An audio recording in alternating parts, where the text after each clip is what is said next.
Morning, everyone.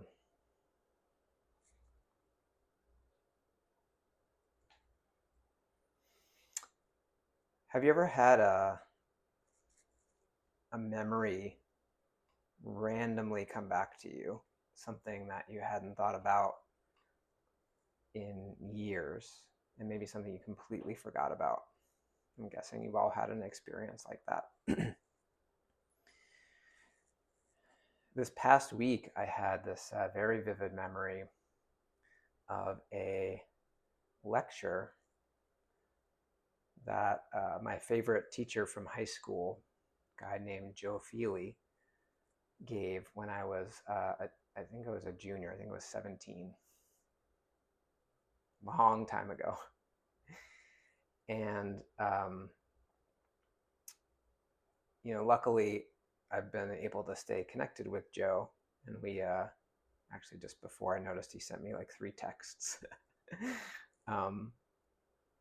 So I was able to ask him, hey, do you remember this class where you talked about this thing? And he said, yeah, actually, if you want, I can send you my lesson plan. I was like, whoa. So he sent me his lesson plan. The lesson was about a very short essay that D.T. Suzuki wrote in 1957 called East and West. And in the essay, Suzuki sort of compares and contrasts the Eastern perspective of reality with the Western perspective on reality. And sort of the central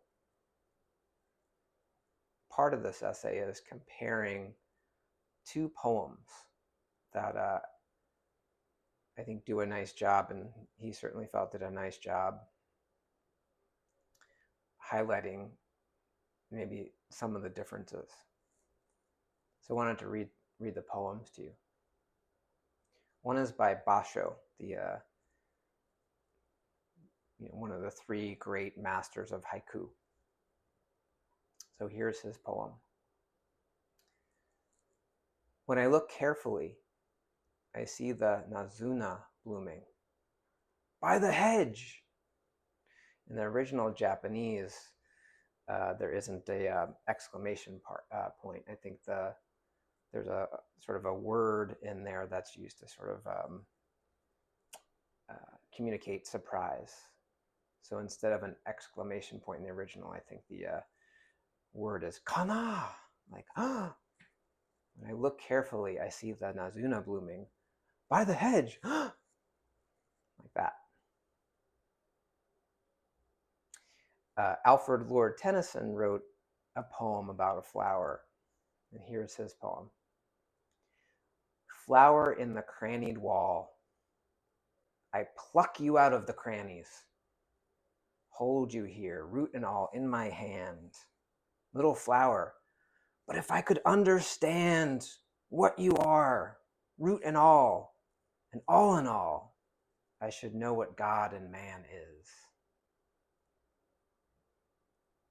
So, Basho. Tennyson. What are you? Tell me! Suzuki goes on to kind of talk about how the Eastern perspective is not to intellectualize. It's a very experiential perspective. And the Western perspective is more sort of logical and about developing and attaching to concepts and building a chain of logic. Now, I think Suzuki is using Eastern and Western in this essay as just convenient kind of labels. But certainly, whether you're a human being traditionally in the East or a human being in the West, we both have, every human being has this capability to be in these 2 perspectives. But that second one, if I could pluck you out and understand it, is one that in Zen, especially koan practice,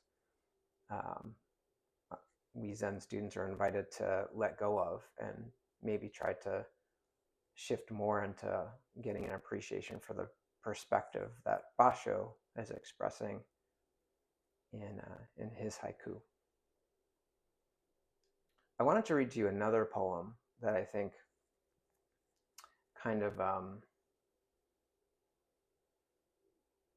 highlights maybe the limitations of that more intellectual perspective, the trying to understand and logic our lives.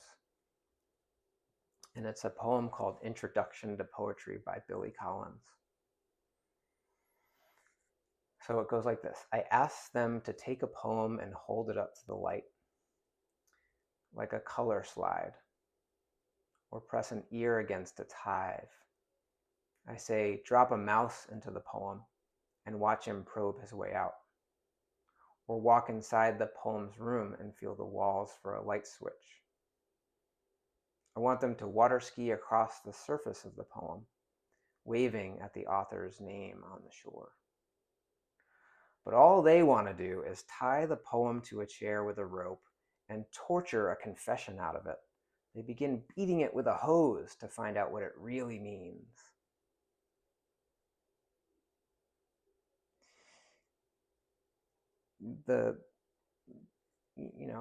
This tendency, I think, that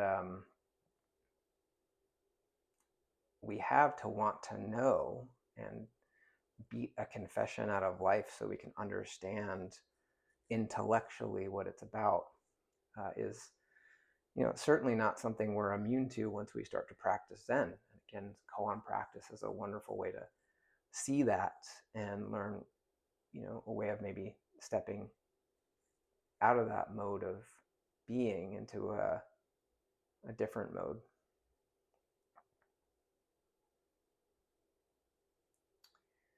So Joe had some comments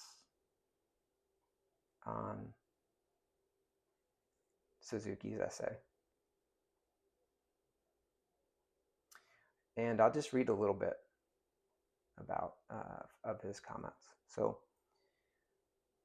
toward the end of Suzuki's essay, he says, the machine, like actual machines, and remember this is 1957 when he wrote this, so the context is important.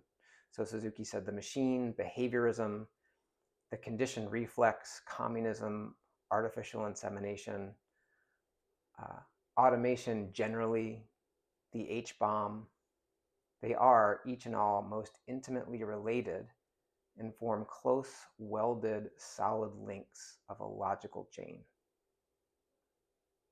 And Joe's comment on that was, and that chain is intellectualization in the Western sense of science, politics, cultures, and structure. When the West encounters chaos, paradox, and the nameless forces in the universe from stars to flowers, it creates concepts and theories to explain them, even calling the theories and concepts inexplicable and tentative. What is needed is to stop the concepts and intellectualization and technology that is destroying the world and wiping out cultures, and to simply see what is right before us. So I humbly give my old teacher a B- on that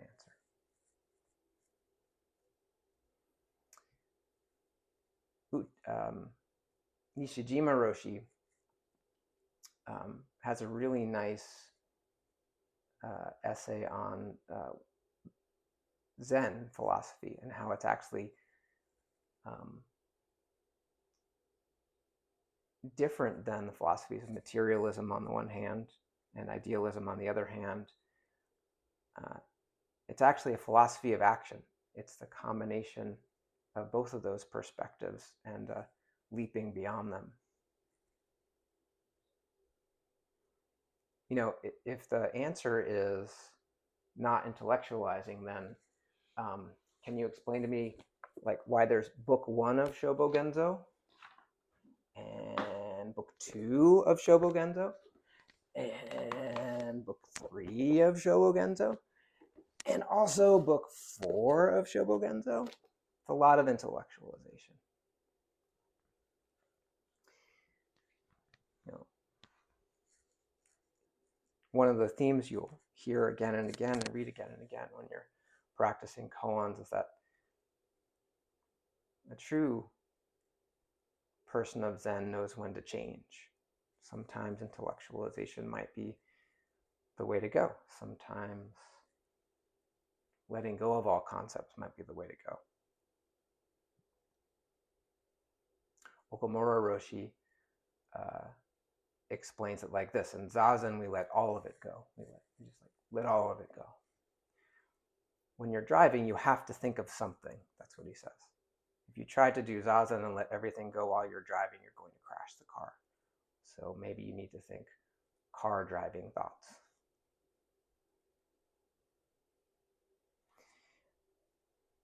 There's another story about a flower I wanted to mention before we finish up. And it's from case number 6 of the Mumonkan. Shakyamuni holds up a flower.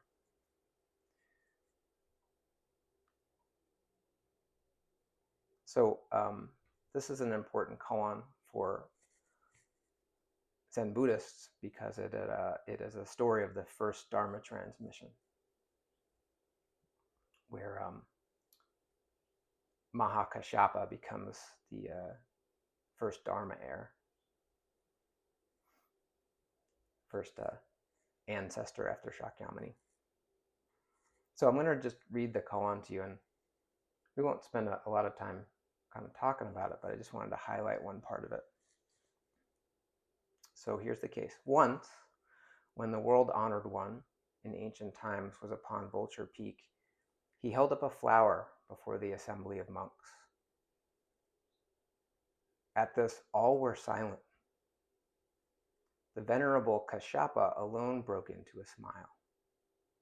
The world-honored one said, "I have the all-pervading eye of the true Dharma, the secret heart of incomparable nirvana, the true aspect of formless form. It does not rely on letters and is transmitted outside the sutras. I now hand it on to Mahakashyapa."